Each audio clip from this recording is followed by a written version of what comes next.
I've killed all that can be killed.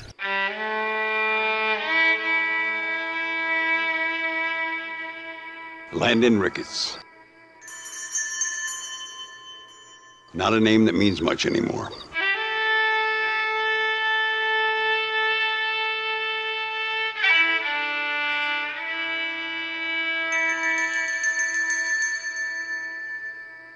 Means a little. You were famous when I was a boy.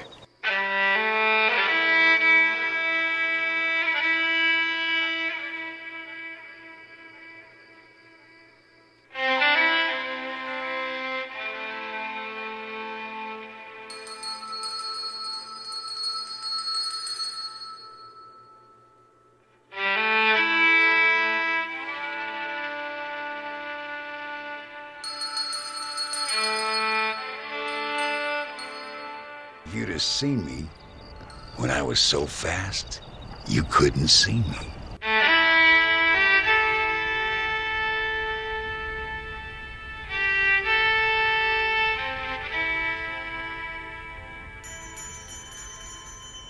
I heard a man in Chicago was writing a biography of me.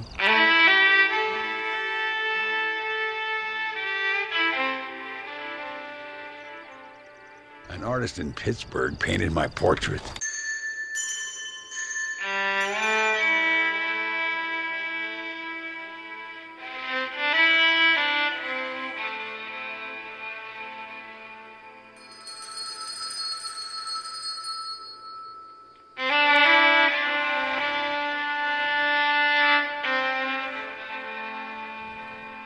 For me, sir, it was always either high explosives or the trigger of a fine iron.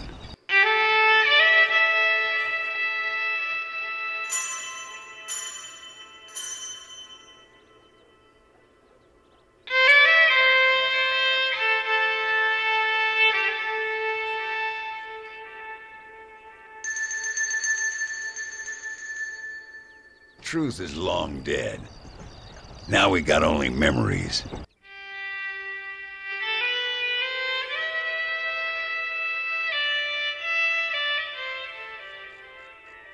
In September 2023, the popular Twitter user known as My Time to Shine, who has proven to be reliable when it comes to sharing insider information, shared on Twitter that initial work had begun on Red Dead Redemption 3. Now, if this is indeed true, Red Dead Redemption 3 would be in the earliest pre-development stage, as Rockstar Games currently have their hands full completing development for GTA 6.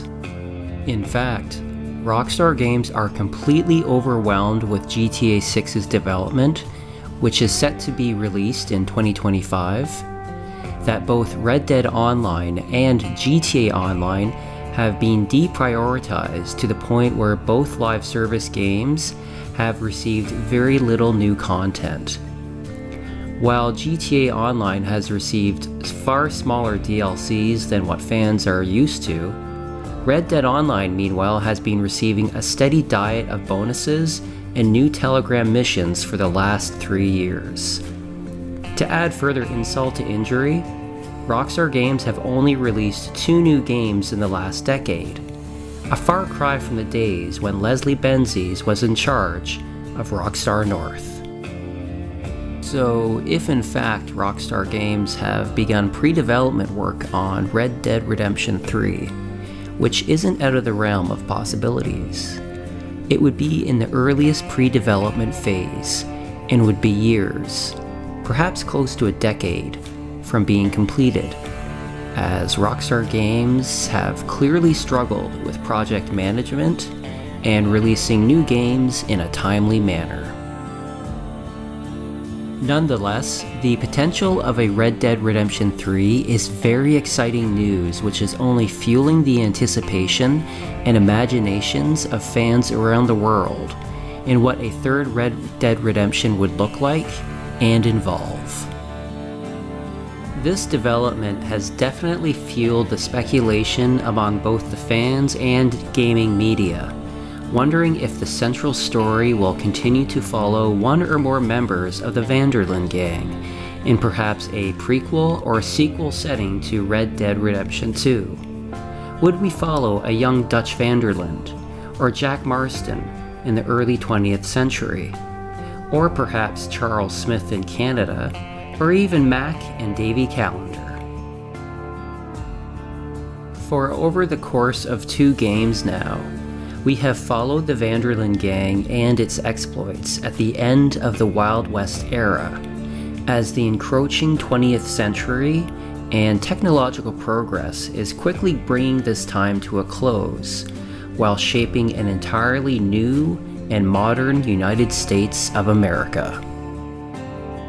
And while both Red Dead Redemption and Red Dead Redemption 2 are premier open worlds with masterful storytelling and arguably 2 of the greatest video games of all time, neither game did not take place during, nor did they showcase, the heart or peak of the Wild West era in all of its glory.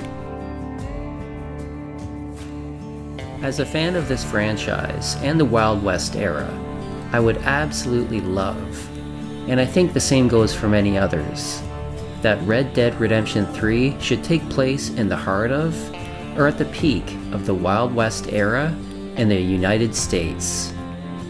And that we should see much more of the actual American West than we have in the first 2 installments of this tremendous franchise. Just over a year ago, Remnant Helmet shared on Red Dead Redemption 2's Reddit their own incredible map for the next Red Dead game, and this map is spectacular. It specifically showcases the American West and Southwest, the area which came to symbolize or represent what the American Wild West era was all about. There are many new settlements and even some new ranches as well in Remnant Helmet's concept map. But what specifically stands out is the inclusion of San Francisco, which was a major financial and business center during the Wild West era. In fact, what fueled San Francisco's growth was the gold rush, which could be a major theme or subject in Red Dead Redemption 3. The gold rush would attract many would-be prospectors, as well as violent and dangerous outlaws, gangs, and the like. Along with them, of course, included vigilantes, and specifically, gunslingers. Gunslingers were actually called gunfighters in the 19th century, and they included lawmen, outlaws, cowboys, or shooting exhibitionists, but they usually were just a hired gun who made a living with his guns. And these men were sometimes employed to carry out contract killings or to assist ranches involved in range wars. But usually, gunfighters were authorized by law enforcement or agents of the state, but they were not always deputized and would be hired by a settlement or town in an unofficial capacity until law and order was fully restored. So many of these gunfighters were vigilantes who assisted the law and civilians, and this seems to describe Landon Ricketts very well. I too have a family friend. So that we may see our families again, I suggest we part ways amicably.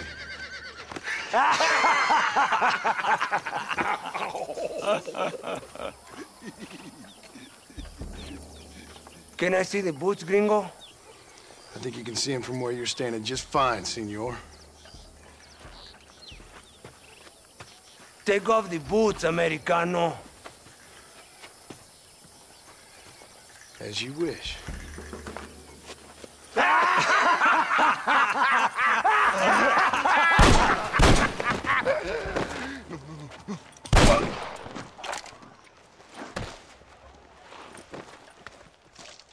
Oh, very good. Very good indeed, sir. What a great way to improve border relations. When John Marston arrives at Chuparosa in Red Dead Redemption, he's met by the one and only Landon Ricketts. the last remaining and absolute legendary gunfighter of the old American Wild West. And Landon knows exactly who John is, and he's been expecting him, identifying him as an illiterate farmer and therefore a law-abiding civilian who left his outlaw ways and the Vanderlyn gang a long time ago. Landon Ricketts knows who John is and that he's crossed the border into Mexico, but he appears to be unaware of why John is in Mexico and initially does not approve of John taking out a trio of bullying goons. He also suspects that John could be a socialist as well, but John refutes any political leanings. Nonetheless, this observation is much more telling of Landon's sympathy and compassion for everyday law-abiding people, workers, and peasants. Landon knows John left the Vanderlyn gang long ago, so if John is going to be here in Mexico, he wants to ensure that John is fully prepared for what he will face. So Landon not only makes sure that John is indeed a crack shot with a gun, but also informs him of the current political and social conditions in Mexico. Landon has essentially retired and is enjoying a quiet and peaceful life south of the border. After all, the last few years Landon Ricketts was in the US, they were particularly violent and nasty. Landon was indeed present at the Blackwater Massacre in 1899. But of course, Landon Ricketts was never a member of the Vanderlyn gang and, in fact, was there to stop them. And Landon could have wounded John in Blackwater, while also he could have mortally wounded Mac and Davy Callender and perhaps even Jenny Kirk. Then in 1902, Landon was believed to have been killed in a late-night gunfight in Eastern California. When John tells Landon why he's in Mexico and specifically shares the names of Javier Escuela and Bill Williamson with him, Landon is probably not only aware of them, but also knows that they were in the same gang as John, seeing as he must have been aware of the gang in its heyday, but also because he faced and fought them in Blackwater. Landon then brings John up to speed on the current conditions in Mexico and that the local government of the new Paradise State of Mexico in particular finds itself in the middle of a revolutionary situation. Landon holds clear disdain and disgust for tyrants and is not fond of Governor Agustin Allende, and his sympathies lie with the normal, everyday people. However, Landon also hints that the leader of the revolutionary movement isn't what he's cracked up to be either. Senor Ricketts, por favor, senor. Our bank wagon's under attack just outside of town. We need your help again. Whoa, slow down, Ramon. We'll take care of it. Thank you, senor. Again, you are the savior of this town. Well, my friend, are you ready to take a less theoretical exam? Sure. I don't think I ever rode with no savior before. The savior of this town. This couldn't be more accurate, as this is literally what many gunfighters did, as again they were vigilantes providing makeshift law and order for overwhelmed settlements and towns. From here, Landon and John assist and recover the wagon and rescue its driver, and return both safely to Chuparosa. John next meets up with Landon Ricketts in Chuparosa's local saloon, in which John meets Emilio Fortuna, whose sister Luisa, a local school teacher and who Landon maintains is a good person, is being held prisoner by Allende's oppressive state government. John is much more preoccupied with locating Javier Escuela and Bill Williamson in order to secure his own family's safety, and implores Landon regarding this. However, Landon stands firm and maintains his principles, while arguing with John to be much more compassionate. But they do have his sister. Emilio's, I mean. She's a fine young woman, a teacher, a human being, not the clothed vermin so many people seem to have turned into. Tell him I'm sorry. When a man's family is involved, you need a little more enthusiasm than mere apologies. I have enough worries, sir. This man's problems pain me, but they're not quite my own. Those who sit on the fence make a choice, in their own way. Don't you think, Mr. Marston? Of course. And what about you, Ricketts? A man living in the past? Man who ran away from home? What choice did you make? I'll tell you what choice I made. I'm a fighter, sir, and I'll fight to the end. Now this is what being a heroic vigilante gunfighter is all about. Fighting to the very end. Landon Ricketts' absolute dedication to helping people in need and his compassion for them is extremely admirable and certainly refreshing in a time in which there were too many clothed vermin. Landon Ricketts has dedicated himself to helping good people in times of duress and need. He has no time for fence-sitters, and this relentless dedication is what makes and shapes Landon's ultimate legacy. True to his every word spoken in Chuparosa's saloon, and with the help of John, both Landon and John are able to fight their way through the small, close quarters of the covert state prison, blow up the door to the prison cell, and ultimately rescue Louisa, just in time, as she was close to death. Through Landon's example, John learns a key lesson as not to be so short-sighted and to be more compassionate, as Louisa overheard bad people discussing Javier Escuela, and John realizes that he can ultimately help himself and make life a little bit easier by helping others. Thank you for saving me. You're a good man. Friends of the people of this land. Was someone named Javier Escuela one of the men holding you? No, I don't know. I don't think so. But I remember that name from prison. Bad people spoke of him. I told you, John, he's still in Mexico. Okay, then. I guess we'll keep looking. Yeah.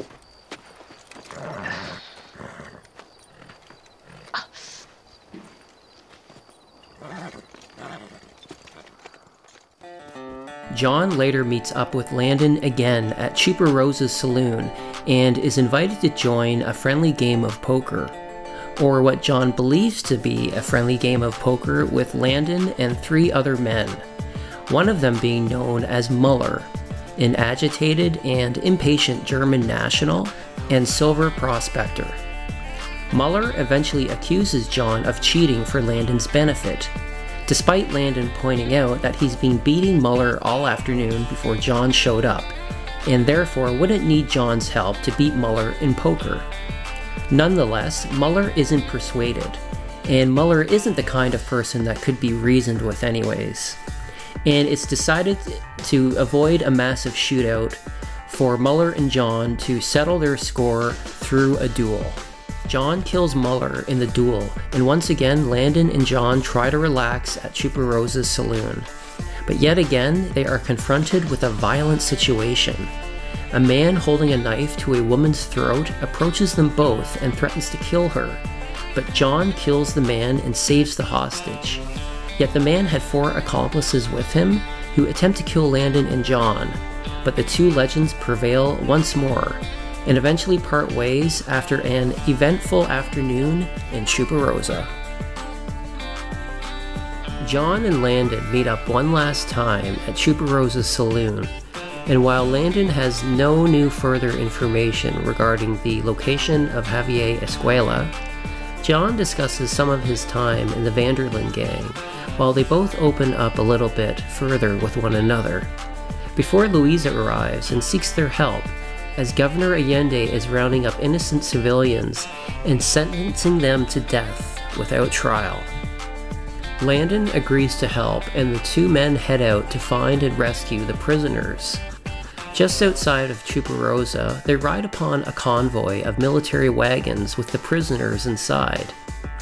Landon and John kill the soldiers and rescue the prisoners, driving the wagons across the border into the United States, securing the safety and freedom of the innocent civilians.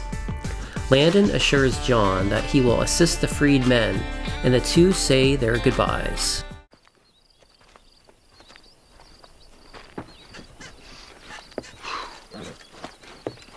Now, we'll handle it from here. I know you got other matters to attend to. It's been nice riding with you, Mr. Ricketts. And you too. You took me back to another time. Talk to Louisa. She'll help you, and she's well connected in that other land. I hope you find what you're looking for, Marston. You know what I'm looking for. If you say so, Marston. If you say so.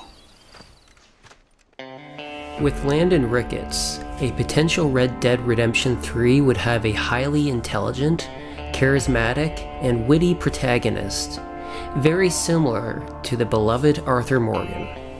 However, with Landon Ricketts, he's not an outlaw nor a member of an infamous gang. Instead, with Landon Ricketts, we would have a noble and compassionate vigilante gunfighter, the quintessential representation of the almost mythical American Wild West.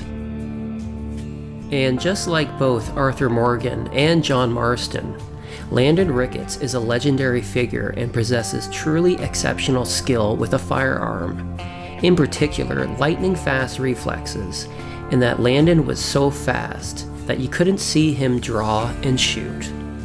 Nonetheless, with Landon Ricketts, Rockstar Games has the potential to depart from the two previous Red Dead games, and not only could the next Red Dead game be based in the heart of the Wild West era, or just as it was beginning to take shape, but also have the protagonist be an honorable hero of the people, a vigilante dishing out makeshift law and order, as opposed to a gang member or former gang member navigating their way through the end of an era and ultimately meeting their demise. As we know with Landon Ricketts, he dies a peaceful death in his older years. However, Landon should be made much older if in fact Rockstar chooses this direction for the next Red Dead game. Landon is supposed to be in his 50s when John meets him in Red Dead Redemption. However, he looks much more like a man in his 70s, and if so, Landon could be a character who witnessed everything from the Gold Rush, to the American Civil War, to the Wild West era, and the dawn of the 20th century. In fact, the next Red Dead game doesn't have to be called Redemption, as the first Red Dead game was called Red Dead Revolver. Or maybe Landon did have a criminal past as a very young man and ultimately sought his redemption by becoming a heroic vigilante gunfighter. Rockstar Games and their talented team of writers certainly have a lot of options in front of them to pursue, but it certainly would be new and refreshing if Rockstar Games did indeed pursue this direction for the next Red Dead game, as a legend like Landon Ricketts certainly has a lot of stories to tell.